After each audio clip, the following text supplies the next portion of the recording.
మన భద్రాద్రి కొత్తగూడెం డిస్టిక్ లో అరుణాచలం టెంపుల్ ఉందనే విషయం మీలో ఎంతమందికి తెలుసు? అయితే ఈ వీడియో మీకోసమే, లాస్ట్ వరకు చూడండి. హలో భద్రాద్రి పీపుల్, నేను మీ భద్రాద్రి అమ్మాయి. ఈ రోజు మన భద్రాద్రి డివోషనల్ సిరీస్ లో డే 2. భద్రాచలం టు పర్ణశాల వెళ్లే రూట్. భద్రాచలం నుంచి 20 కిలోమీటర్స్ లో నర్సాపురం అనే విలేజ్ లో ఈ టెంపుల్ ఉంటుంది. ఎంట్రన్స్ లోని 30 ఫీట్ సుబ్రహ్మణ్యేశ్వర స్వామి విగ్రహం అయితే ఉంటుంది. చూడటానికి సేమ్ మలేషియాలో ఉన్నట్లే ఉంటుంది ఆ విగ్రహం.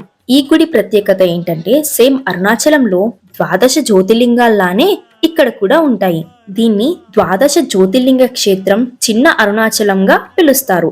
ఇక్కడ ఇంద్రలింగం, యమలింగం, అగ్నిలింగం, నైరుతిలింగం, సూర్యలింగం, వరుణలింగం, వాయువులింగం, చంద్రలింగం, మర్కటలింగం, పాదలింగం, కుబేరలింగం, మోక్ష మార్గం, శ్రీ చక్ర శివలింగం ఇక్కడ దర్శనమిస్తాయి. అంతేకాకుండా 12 జ్యోతిర్లింగాలను కూడా ఇక్కడ దర్శించు